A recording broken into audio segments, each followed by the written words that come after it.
ಹೂವು ಯಾರ ಮುಡಿಗೋ ಭಾಗ 134.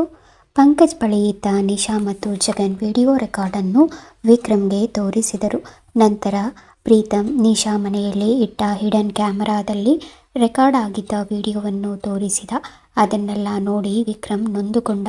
ಇಂಥವಳನ್ನು ನಾನು ನಂಬಿ ಪ್ರಾಣಕ್ಕಿಂತ ಹೆಚ್ಚಾಗಿ ಪ್ರೀತಿಸಿದ್ದು. ನನಗೆ ನನ್ನ ಬಗ್ಗೆ ಕೋಪ ಬರ್ತಿದೆ, ಅಸಹ್ಯ ಆಗ್ತಿದೆ. ನೀವು ನನಗೋಸ್ಕರ ಇಷ್ಟೆಲ್ಲ ಮಾಡಿದ್ರು, ನಿಮಗೆ ನಿಶಾ ಬಗ್ಗೆ ಇಷ್ಟೆಲ್ಲ ಗೊತ್ತಿದ್ರೂ ನನಗೆ ಹೇಳೋ ಧೈರ್ಯ ನಿಮಗಿರಲಿಲ್ಲ ಅಂದರೆ ನನ್ನ ಲೈಫ್ನಲ್ಲಿ ನಿಮಗಿಂತ ಹೆಚ್ಚಿನ ಮಹತ್ವನ ಆ ನಿಶಾಗೆ ನಾನು ಕೊಟ್ಟಿದ್ದೆ.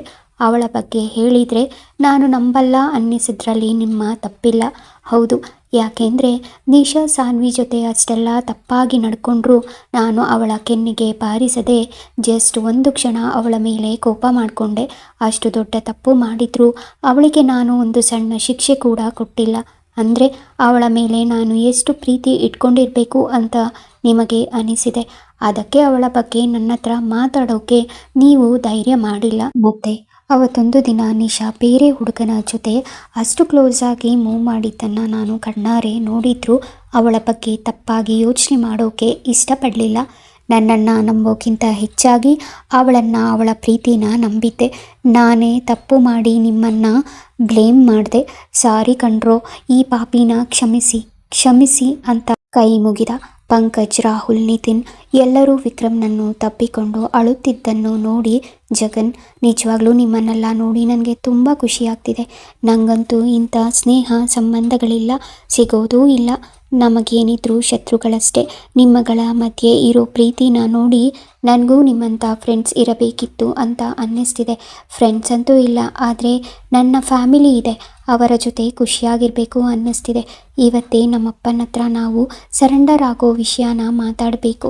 ನಾವು ಜೈಲಿಗೆ ಹೋದರೆ ನಮ್ಮನೆಯವರನ್ನೆಲ್ಲ ಜೋಪಾನವಾಗಿ ಯಾರಿಗೂ ಗೊತ್ತಾಗದೆ ಇರೋ ಥರ ಒಳ್ಳೆ ಜಾಗದಲ್ಲಿ ಇರಿಸ್ಬೇಕು. ಅವರಿಗೆ ಯಾವ ತೊಂದರೆ ಆಗದೆ ಇರೋ ಥರ ನೋಡ್ಕೋಬೇಕು. ಆ ವ್ಯವಸ್ಥೆಯನ್ನೆಲ್ಲ ಈಗಲಿಂದಾನೇ ಶುರು ಮಾಡಬೇಕು ಎಂದಾಗ ಸಂಜೆ, ಜಗನ್ ನೋಡು, ನಿನಗೆ ಯಾರೂ ಫ್ರೆಂಡ್ಸ್ ಇಲ್ಲ ಅನ್ಕೋಬೇಡ. ನಾನು, ಅಕ್ಷಯ್ ನಿನಗೆ ಫ್ರೆಂಡ್ಸ್. ಇನ್ನು ಇಲ್ಲಿ ಇರೋ ಎಲ್ಲರೂ ನಿನಗೆ ಅಣ್ಣಂದಿರು. ಇನ್ನು ನಿನಗೆ ಅಕ್ಕ, ತಂಗಿ, ಅತ್ತಿಗೆ ಎಲ್ಲರೂ ಇದ್ದಾರೆ. ಅವರೆಲ್ಲರ ಪರಿಚಯ ಸದ್ಯದಲ್ಲೇ ನಿನಗೆ ಮಾಡಿಸ್ತೀನಿ. ಸರಿ, ನೀನು ಹೊರಡು. ಥ್ಯಾಂಕ್ಸ್, ನಿನ್ನ ಹೆಲ್ಪ್ನ ನಾವು ಯಾವತ್ತೂ ಮರೆಯಲ್ಲ ಎಂದಾಗ ಜಗನ್, ಇದು ಹೆಲ್ಪ್ ಅಲ್ಲ ಸರ್, ನನ್ನ ಮೇಲಿದ್ದ ಋಣ. ಅದರಲ್ಲಿ ಸ್ವಲ್ಪ ಮಾತ್ರ ತೀರಿಸಿದ್ದೀನಿ, ಇನ್ನು ಬೆಟ್ಟದಷ್ಟು ಇದೆ.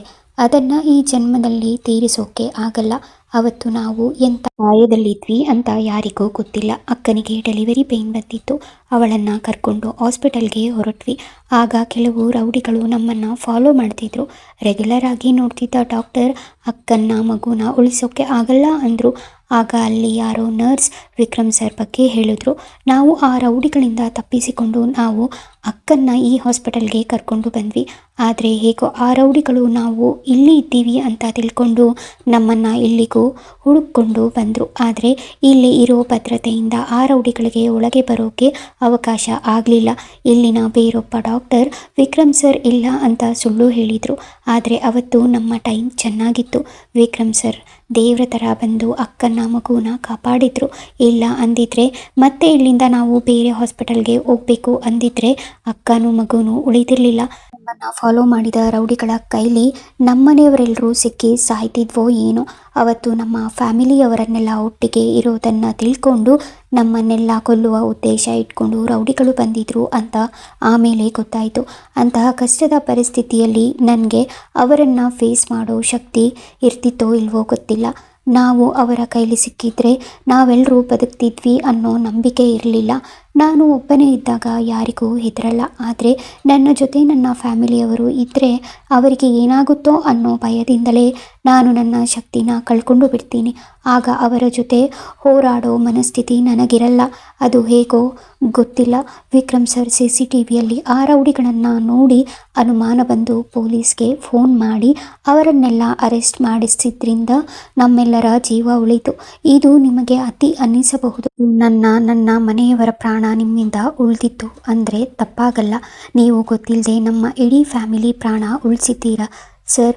ಅವತ್ತು ನಿಮಗೆ ನಾನು ಥ್ಯಾಂಕ್ಸ್ ಹೇಳೋಕ್ಕೆ ಆಗಲಿಲ್ಲ. ನನ್ನ ಫ್ಯಾಮಿಲಿ ತಾಪತ್ರಯಗಳಿಂದ, ಈ ರೌಡಿಸಮ್ ಕಾರಣದಿಂದ ನಿಮ್ಮನ್ನು ಮೀಟ್ ಮಾಡೋಕ್ಕೆ ಆಗಿರಲಿಲ್ಲ. ಅದಕ್ಕೆ ಇವತ್ತು ನೀವು ಮಾಡಿದ ಉಪಕಾರಕ್ಕೆ ನಿಮಗೆ ಧನ್ಯವಾದಗಳು ಅಂತ ವಿಕ್ರಮ್ ಕಾಲ ಬಳಿ ಮಂಡಿಯೂರಿ ಕುಳಿತು ಕೈ ಮುಗಿದ. ವಿಕ್ರಮ್ ಜಗನ್ನ ಕೈ ಹಿಡಿದು ಮೇಲೆತ್ತಿ, ಜಗನ್, ನೀನು ಯಾಕೆ ನನಗೆ ಕೈ ಮುಗಿಬೇಕು? ಅಕ್ಕ ಮತ್ತು ಮಗು ಪ್ರಾಣ ಉಳಿಸೋದು ನನ್ನ ಕರ್ತವ್ಯ, ಅದನ್ನು ಮಾಡಿದೆ. ಇನ್ನು ಪೊಲೀಸ್ಗೆ ಫೋನ್ ಮಾಡಿದ್ದು ಆ ರೌಡಿಗಳಿಂದ ಯಾರಿಗೂ ಅಪಾಯ ಆಗಬಾರ್ದು ಅಂತ ಅಷ್ಟೇ. ಅದರಿಂದ ನಿಮ್ಮೆಲ್ಲರ ಪ್ರಾಣ ಉಳಿದಿದೆ ಅನ್ನೋದು ನಿನ್ನ ದೊಡ್ಡ ಗುಣ ಅಷ್ಟೆ. ನೀನು ತುಂಬ ಒಳ್ಳೆ ಮನುಷ್ಯ. ಈ ಸಮಾಜ ನಿನ್ನನ್ನು ರೌಡಿ, ಕ್ರಿಮಿನಲ್ ಅಂತ ಅನ್ನುತ್ತೆ ಅಲ್ವಾ? ಆದರೆ ನಿಜವಾದ ಕ್ರಿಮಿನಲ್ ಆ ನಿಶಾ, ಅವಳ ಅಪ್ಪ ಅಮ್ಮ ಅಂಥವರು ಈ ಸಮಾಜಕ್ಕೆ ಕಂಟಕ. ಇಂಥವರಿಂದ ಎಷ್ಟು ಅಮಾಯಕ ಹುಡುಗರ ಲೈಫ್ ಹಾಳಾಗತ್ತೆ. ನೀನು ಅದನ್ನೆಲ್ಲ ತಪ್ಪಿಸಿದೆ. ನೀನು ಎಲ್ಲರಿಗೂ ಒಳ್ಳೆಯದೇ ಬಯಸ್ತೀಯ, ಒಳ್ಳೆಯದೇ ಮಾಡ್ತೀಯ. ನಿನ್ನ ತಂದೆ ಬಗ್ಗೆ ಗೊತ್ತಿಲ್ಲ, ಅವರು ಏನೇನು ತಪ್ಪು ಮಾಡಿದ್ದಾರೆ ಅನ್ನೋದು ಗೊತ್ತಿಲ್ಲ. ನೀನು ನಿನ್ನ ತಂದೆ ಸರೆಂಡರ್ ಆದರೆ ಅದೇನೇ ಆಗಲಿ ನಿನ್ನನ್ನು ನಿರಪರಾಧಿ ಅಂತ ಪ್ರೂವ್ ಮಾಡಿ ಹೊರಗೆ ಕರೆದುಕೊಂಡು ಬರೋ ಜವಾಬ್ದಾರಿ ನಮ್ಮೆಲ್ಲರದ್ದು. ನೀನೊಬ್ಬ ಹೊರಗಿದ್ರೆ ನಿನ್ನ ಫ್ಯಾಮಿಲಿನ ನೀನು ನೋಡ್ಕೋಬಹುದು. ದಯವಿಟ್ಟು ತಪ್ಪು ತಿಳ್ಕೊಬೇಡ.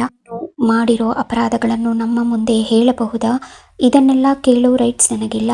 ಆದರೂ ನೀನು ಮುಂದಿನ ಜೀವನ ಚೆನ್ನಾಗಿರಬೇಕು ಅಂತ ಬಯಸಿ ಕೇಳ್ತಾ ಇದ್ದೀನಿ ಎಂದಾಗ ಜಗನ್, ಸರ್, ನಿಮಗೆ ನನ್ನ ಅಣ್ಣನಾಗಿ ಆ ಅಧಿಕಾರ ಇದೆ. ಸರ್, ನಾನು ಅಪರಾಧ ಮಾಡಿಲ್ಲ. ಅಪ್ಪ ಕೂಡ ಅಪರಾಧಿ ಅಲ್ಲ ಸರ್. ಅವರ ಈ ಪರಿಸ್ಥಿತಿಗೆ ಅವರು ಡಾನ್, ರೌಡಿ ಅಂತ ಪಟ್ಟ ಕಟ್ಟಿಕೊಳ್ಳೋಕೆ ಅಪ್ಪನ ಫ್ರೆಂಡ್ ಕಾರಣ. ಅಪ್ಪನಿಂದ ಹೆಲ್ಪ್ ತಗೊಂಡು ಬಿಸ್ನೆಸ್ ಮಾಡಿ ಅಪ್ಪನ ಫ್ರೆಂಡ್ ತುಂಬ ಶ್ರೀಮಂತರಾದರು. ಬಿಸ್ನೆಸ್ನಲ್ಲಿ ಇನ್ನೂ ಎತ್ತರಕ್ಕೆ ಬರಬೇಕು ಅನ್ನೋ ಕಾರಣಕ್ಕೆ ತನ್ನ ಬಿಸ್ನೆಸ್ ಪಾರ್ಟ್ನರ್ನ ಕೊಲೆ ಮಾಡಿದರು.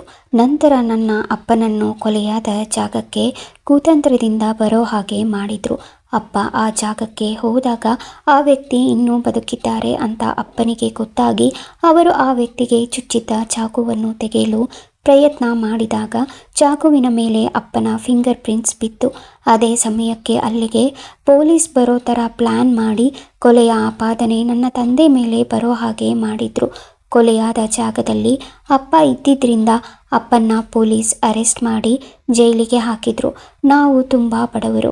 ನಮ್ಮ ಹತ್ರ ಲಾಯರ್ನ ಇಟ್ಟು ಅಪ್ಪನ್ನ ನಿರಪರಾಧಿ ಅಂತ ಪ್ರೂವ್ ಮಾಡೋ ಶಕ್ತಿ ಇರಲಿಲ್ಲ.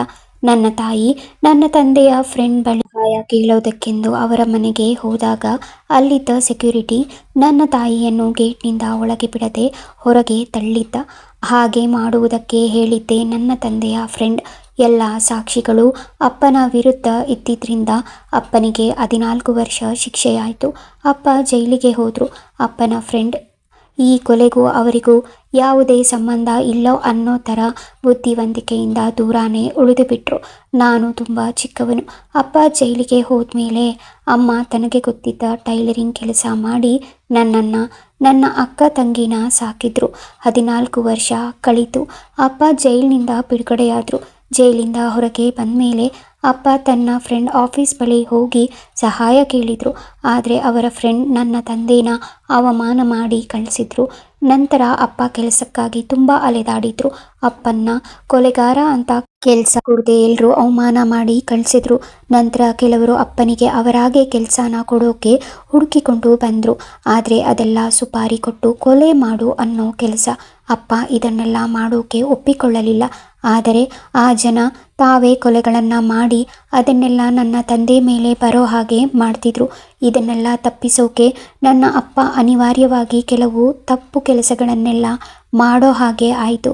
ಅವರೇ ಅಪ್ಪನಿಗೆ ಡಾನ್ ಅನ್ನೋ ಹೆಸರು ಕೊಟ್ಟು ಅಪ್ಪನಿಗೆ ತಿಳಿಯದೆ ಅಂಡರ್ವರ್ಲ್ಡ್ ಅನ್ನೋ ಚಕ್ರವ್ಯೂಹದಲ್ಲಿ ಸಿಕ್ಕಿ ಹಾಕಿಕೊಂಡು ಒದ್ದಾಡ್ತಾ ಇದ್ರು. ನಮಗೆ ತಿಳಿಯದೆ ನಮ್ಮ ಶತ್ರುಗಳು ಕೂಡ ಹೆಚ್ಚುತ್ತಾ ಹೋದರು.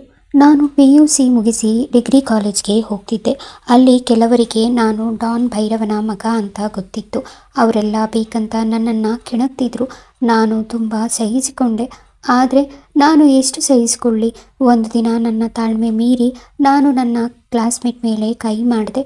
ಆಗ ನನ್ನನ್ನು ಕಾಲೇಜ್ನಿಂದ ಹೊರಗಾಕಿದ್ರು. ಅಲ್ಲಿಗೆ ನನ್ನ ಎಜುಕೇಷನ್ ಕತೆ ಮುಗೀತು. ಅದಾದಮೇಲೆ ನಾನು ಮನೆಯಲ್ಲೇ ಇರೋಕ್ಕೆ ಶುರು ಮಾಡಿದೆ. ಒಂದಿನ ಯಾರೋ ಕೆಲವು ಗುಂಡಾಗಳು ಮನೆಗೆ ನುಗ್ಗಿ ಅಪ್ಪನ ಮೇಲೆ ಅಟ್ಯಾಕ್ ಮಾಡಿದರು. ಅಷ್ಟು ಜನ ಗುಂಡಾಗಳನ್ನು ಅಪ್ಪನಿಗೆ ಫೇಸ್ ಮಾಡೋಕ್ಕಾಗದೆ ಒದೆ ತಿಂತಿದ್ರು. ಆಗ ನಾನು ಆ ಗುಂಡಾಗಳನ್ನೆಲ್ಲ ಒಡೆದು ಓಡಿಸಿದೆ. ಆವತ್ತು ಸ್ಟಾರ್ಟ್ ಆಗಿತ್ತು ಅಪ್ಪನ್ನ ಪ್ರೊಟೆಕ್ಟ್ ಮಾಡೋ ನನ್ನ ಡ್ಯೂಟಿ. ಇನ್ನೂ ಮುಗ್ದಿಲ್ಲ. ಯಾವತ್ತೂ ಯಾರನ್ನು ನಾನು ಕೊಲೆ ಮಾಡಿಲ್ಲ.